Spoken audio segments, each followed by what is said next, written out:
This is my mending pile. There are like 15 items in here and I've been procrastinating working on this for an entire year. And there are only 7 days till the year ends, although you are seeing this in 2026, and I don't want to start the year with an entire pile of work to do, so I am going to attempt to do this in 1 week. I mean, some will take me only a few minutes, but some will take me probably a few days, so wish me luck! Today is day 1 and I am feeling extremely lazy, so I've picked the items that I think I'm going to finish the fastest. Like, I've chosen projects that are only gonna take me between 5 and 15 minutes. Today my goal is to finish 5 projects, even though they are the fastest projects in my list. I would like to get them all off my list on day 1, so my list gets a little bit shorter.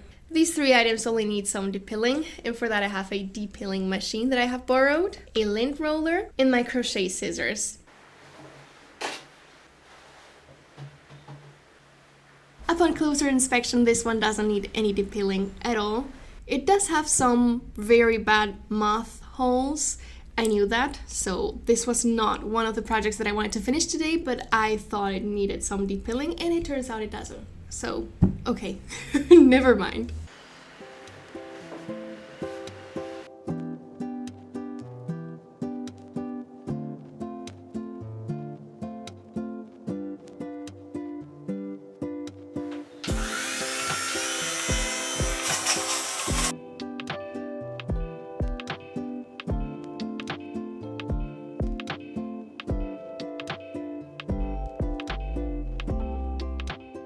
This is insane. This is all the lint that I got out of one sweater, not counting the lint that I inhaled when I accidentally turned on the machine while cleaning the deposit. And it did not take me between 5 and 15 minutes. Actually, it took me 45 minutes. So we are up to a great start. This poncho is technically not pilling. It was just made with a chunky 1-ply yarn, and it's now starting to unravel and the fibers are coming out of the crochet. As I was expecting, the machine did not do anything to this, so I'm gonna go with my crochet scissors.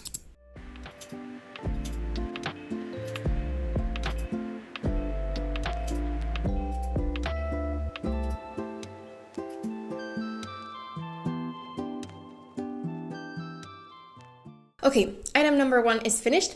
There's not a big difference between the before and after because it has so many patterns and colors that you wouldn't notice the pilling before. Up close, you can really see the difference and it is a massive improvement. Okay, this one I did get some lint out of. It doesn't look that bad.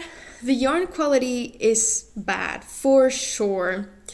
But I mean, I removed the worst part of it, so it now looks semi-decent. Still, I have never ever worn a poncho, so I hope I get some good inspo pictures from Pinterest. We are on day 2, and I did not finish the things that I said that I wanted to finish yesterday. So here we are on day 2, trying to finish the things that I didn't even start yesterday. To begin with, we have this shirt. Blouse? Yeah. This is going to be the quickest fix of this video. I simply want to remove the eglets. A-G-L-E-T. Don't forget it. So, okay. The reason why I want to remove it is because this is a very Princess Fairy blouse, and these bulky metal things don't go with the style. Also, they are quite dangerous. They are like really heavy and they're just dangling around. So I'm just gonna tie knots and cut them off. I'm not even gonna cut the camera, I'm gonna do it right now. I'm just gonna tie a knot. Push it towards the end. That's it. Let's do the other one. Did you watch Phineas and Ferb when you were growing up? Are we the same age? Da-da! And that's 2. This is what it looks like on. Not much of a difference, but yeah, I'm happy that I removed that metal from this super beautiful top. Let me show you a little bit more.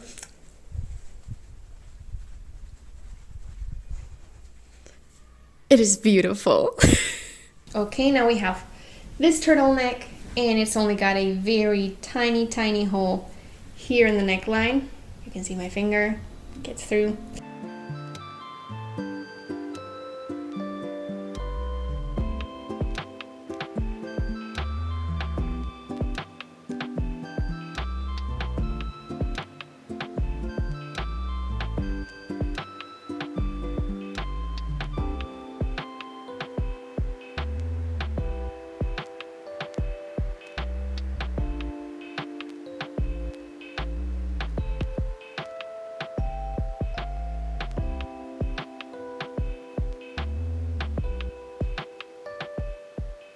The hole used to be right here, now it is completely invisible and it blends really well with the rest of the sweater. This cardigan is the last thing that I wanted to fix yesterday, and it's just missing one button, the second top button right here. And I couldn't find any perfect replacements, so I am just gonna take the last button and sew it here. The way that I want to wear this cardigan is with the last few buttons open, so it creates a V at the top and a V at the bottom. I think it was intended to be worn like that, so I don't really need the bottom 3 buttons.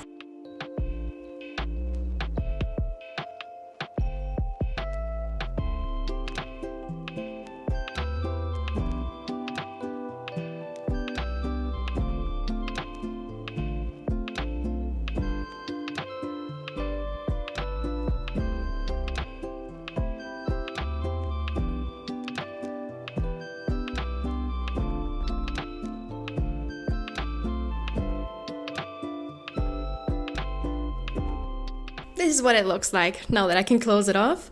And I am really happy that I can finally wear this thing because the silhouette is just beautiful.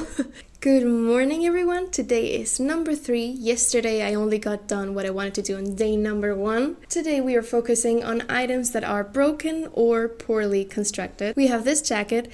The zipper is not working anymore. Actually, it never worked since I thrifted it.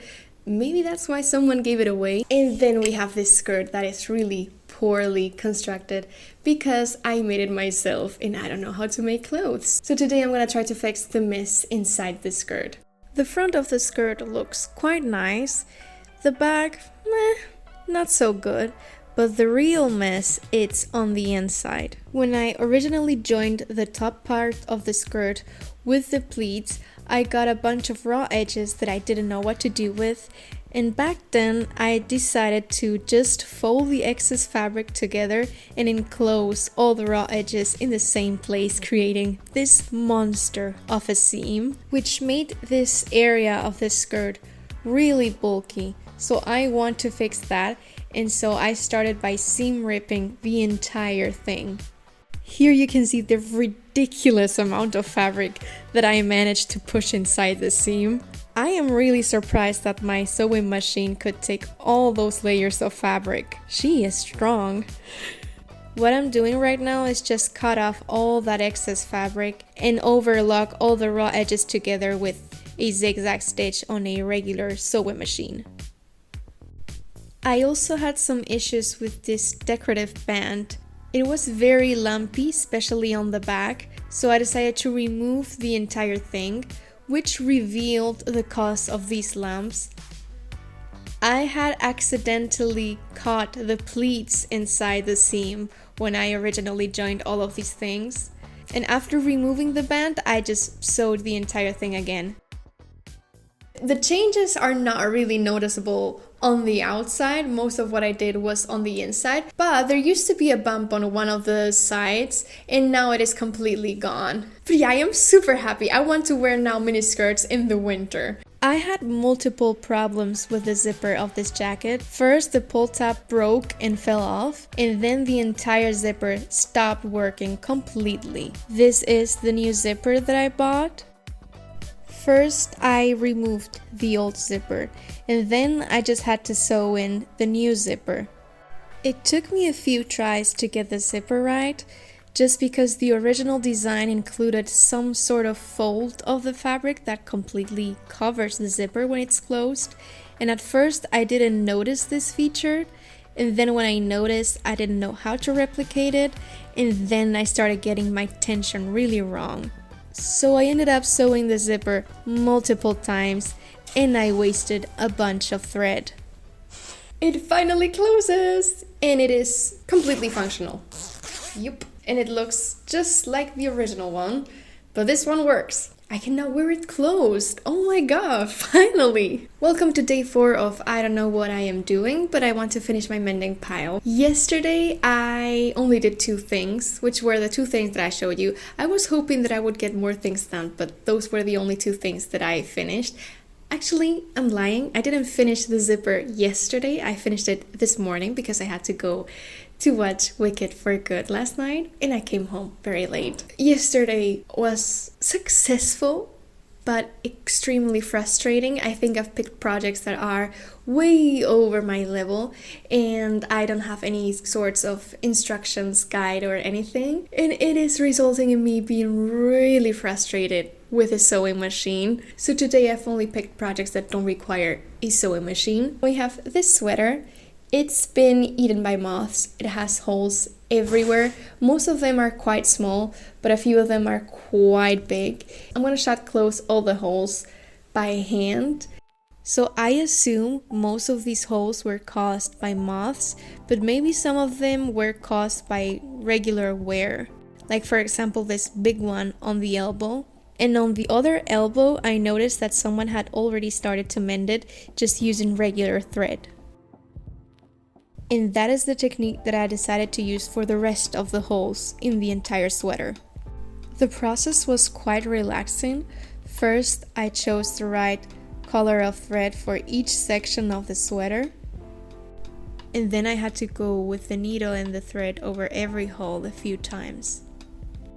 The process was very relaxing, but at some point I was a bit burnt out because I kept finding more and more holes. I believe I closed at least 20, if not more. I am super proud with how this one came out. Like the holes are completely invisible to the naked eye. Here in the back of the elbow, there is one that is a bit more noticeable because the seam is pulling the entire sleeve together. But honestly, you couldn't even tell if I hadn't told you. So I completely saved this one from the trash. I hope it lasts another 20 years. We have these 2 items, one button-up shirt and a gray sweater. And they have both been dyed pink in the washing machine ages ago. It is not very noticeable, but I can see it and it bothers me. And I am gonna try to bleach it. And I may destroy both of them, but I mean, I don't want to wear it as they are right now, so worst case scenario, I ruin them and I never wear them. Wouldn't be that big of a loss.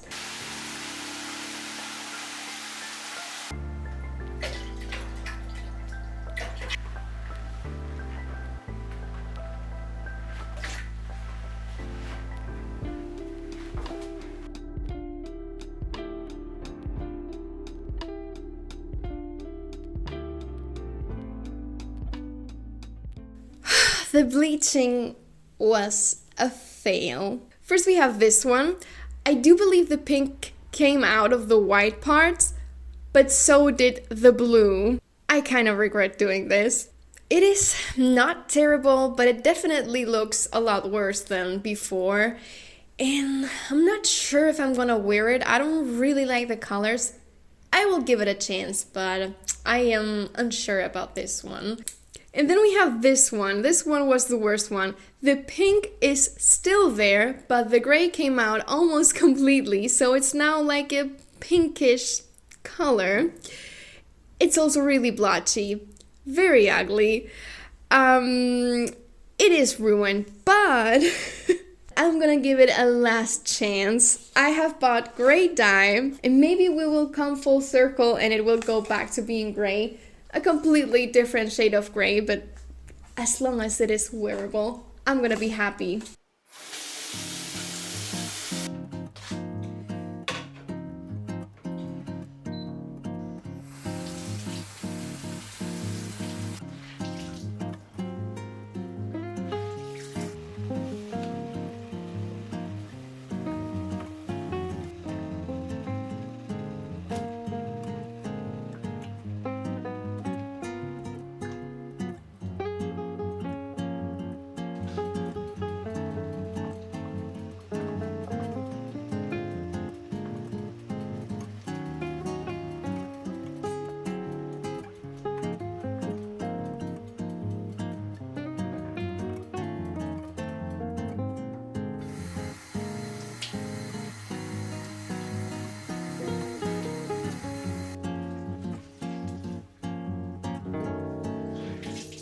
It almost worked, guys. Like, the color is really interesting. It's very different from the original one.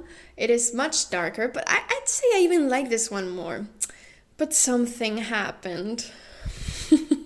It came out blotchy, and I don't know why. I mean, the bleaching was blotchy, but it was blotchy all over. The dye only did weird things on the left arm. I have no idea, but yeah, this sweater is ruined beyond saving. Like, there's no way I can get this out, so yeah. Good morning, everyone. Welcome to day 5.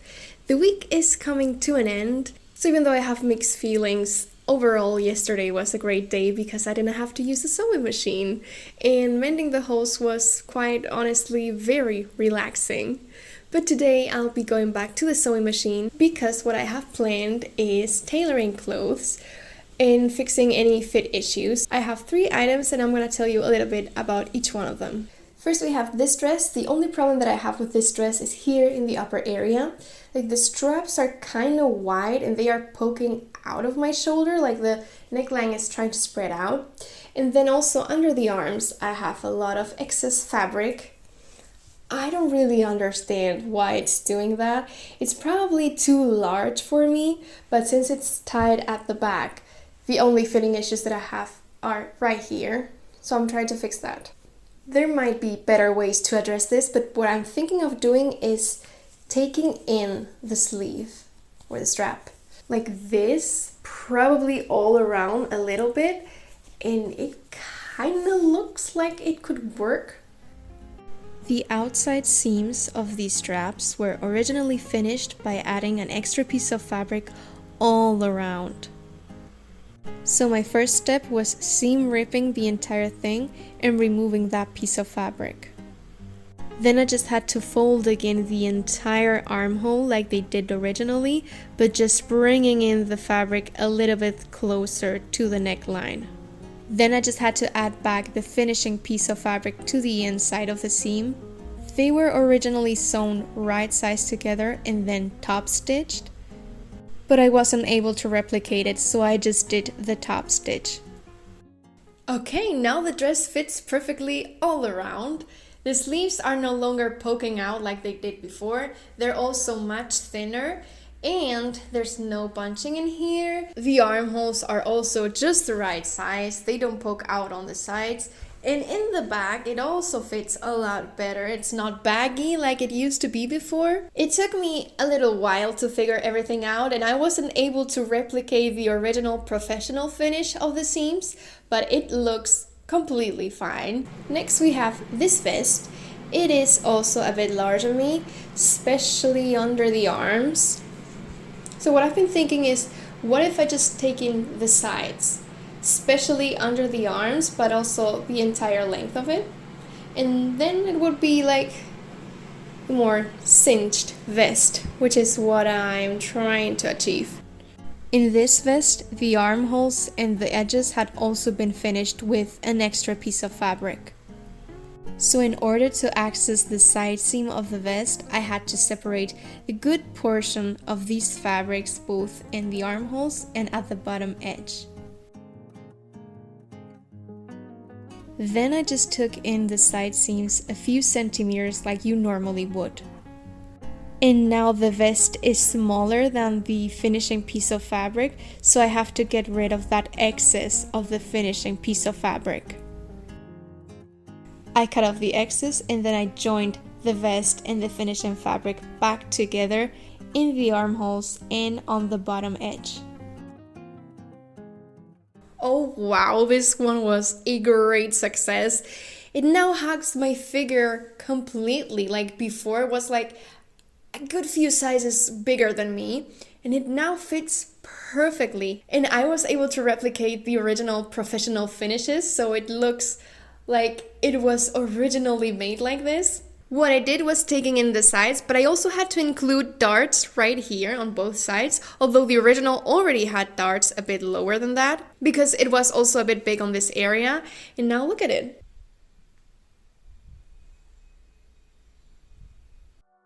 These jeans are very clearly too large on me, So I have to make the waist much smaller. And I'm gonna do this by creating 2 darts over the back pockets. First, I have to remove the label just because it's in the way. And I actually discovered that there were 2 labels sewn one on top of the other. These 2 triangles will become the darts. But in order to make this a lot cleaner, I'm first gonna remove the entire waistband.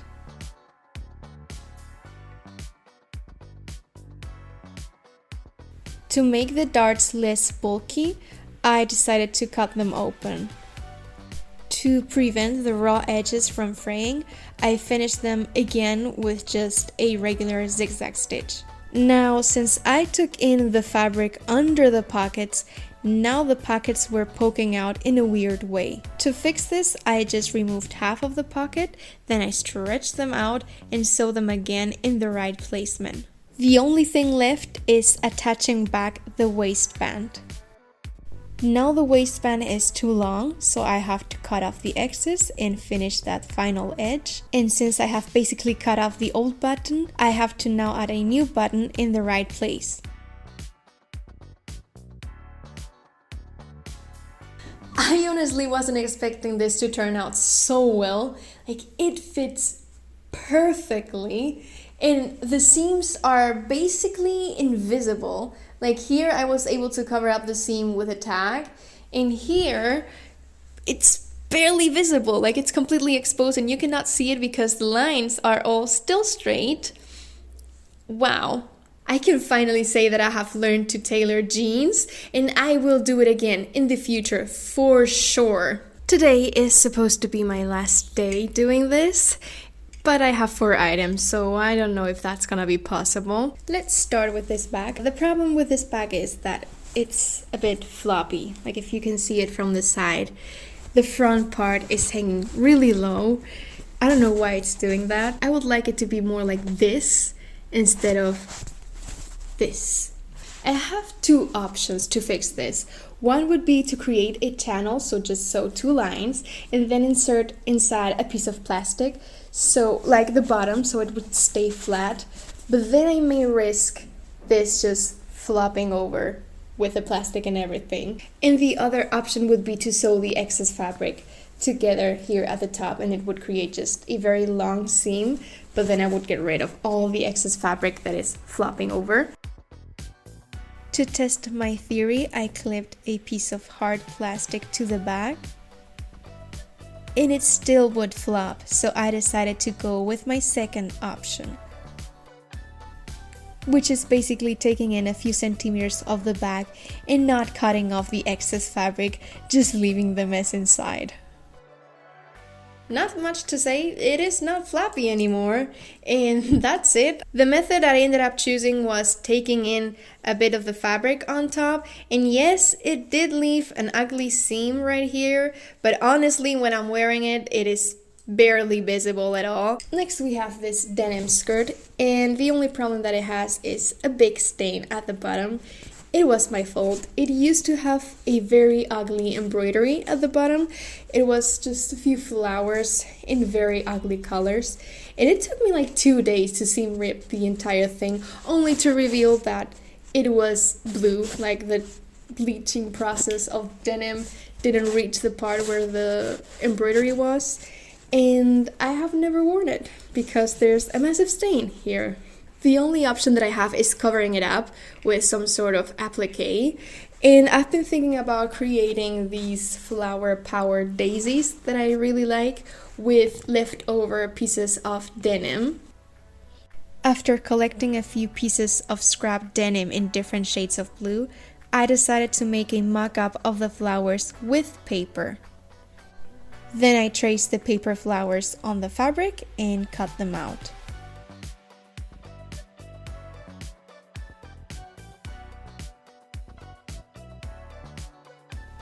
To attach the flowers to the skirt, I used fabric glue. And I always hear about all the scenarios in which you are not supposed to use fabric glue, but I think in this case, fabric glue is the best option. I don't even think sewing would have been an option here because the petals are really thin, and it would have also been insanely time consuming. Here is the skirt finished. I actually really like the flower detail. It definitely looks better than the blue stain, and it definitely looks better than the original embroidery that I took out a few years ago. I originally just wanted a plain skirt, so I thought having some details at the bottom would bother me, but I actually think it gives it a little bit of personality. And I also really enjoy the process of cutting out flowers and gluing them to the skirt. And then I have two other items. Actually, I only had this item, but I've decided to also include this.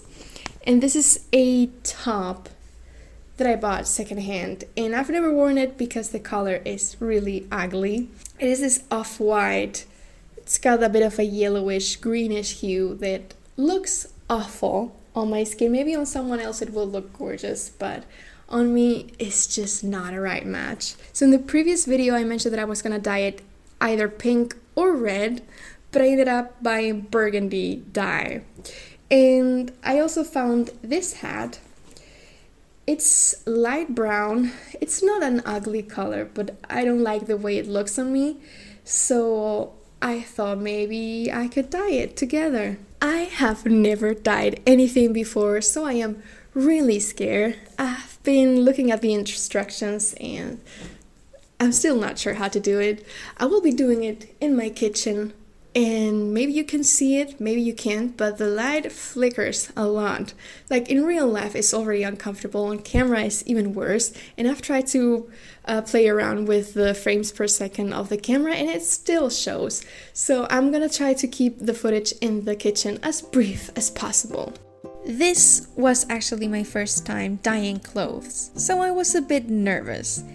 And when I was about to throw the dye into the boiling water, the power went off in the entire house, which might have been a sign.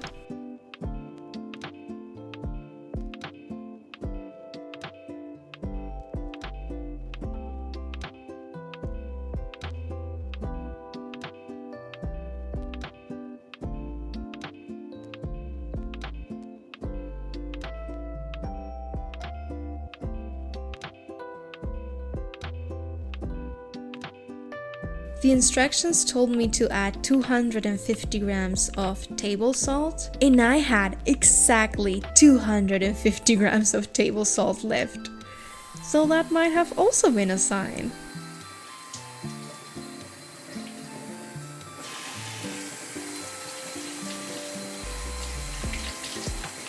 Okay, the dye came out perfectly. It's not blotchy at all, and I love the color. But before I make a proper reveal, I need to work a little bit more on this hat. You see, when I did not try on the hat before dyeing it. I mean, I did try it on when I got it, and I don't remember if it was a tight fit, if it was a loose fit. I just remember it did fit on my head, and now it is a bit tight. It might have shrunk in the hot water while dyeing it, but I am not panicking because I believe the corduroy, so the exterior fabric, did not shrink. It was only the lining. I assume this because there's a little bit of bunching up in the seams, which tells me the exterior fabric did not shrink, it was the inside. My solution would be to seam rip this seam over here, stretch the corduroy fabric, and then sew the lining again, maybe leaving a gap, or maybe putting a piece of scrap fabric in between as an extension of lining. As long as I gain just 1 centimeter, I will be completely happy with it. I mean, I can wear it. It's just really tight and it doesn't look how I wanted it to look. So here I separated the outer fabric from the headband inside the hat. And then I separated the headband from the rest of the lining. And I noticed that the outer fabric and the lining were both much larger than the headband. So probably the headband did shrink in the water, and it was the only thing that shrunk in the water. Before attaching all 3 layers together again, I needed an extra piece of fabric to extend the headband. And when I saw the size of the gap that I needed to cover with a piece of fabric, I realized that the label I had just removed was exactly that length, so I just used that. Finally, I sewed the lining to the headband and then the headband to the outer fabric. It worked! The color is beautiful and the dye went perfectly. It's not blotchy at all, it's completely uniform all around. The threads didn't take in the dye. I knew that would happen because threads are usually made with synthetic materials and the dye only works on natural materials, but I actually really like the look of it. Like, it gives it a bit more detail here at the front and on the arms. Resizing the hat also went really well. It now fits perfectly over my head. My ears are no longer poking out. It is comfortable to wear. That was it! I will say it one more time. I am really happy with the end results, although I did ruin one of the items, but that's fine. Overall, I learned a lot. I even enjoyed the process, most of the time at least, and I am proud that I was able to give all of these items a second chance. Now, before you leave, I wanted to remind you that this video is the second part of the 3-part series. In the first video, I digitized my entire closet. In this video, I fixed the items that needed some fixing. And in the third video, I will attempt to style all of my clothes. So if you haven't seen the first part, I suggest you go watch it. And if you want to see the third part, I also suggest you subscribe to this channel. That was it. I really hope you enjoyed this video and I wish you a very happy new year. And I will see you very soon. Goodbye.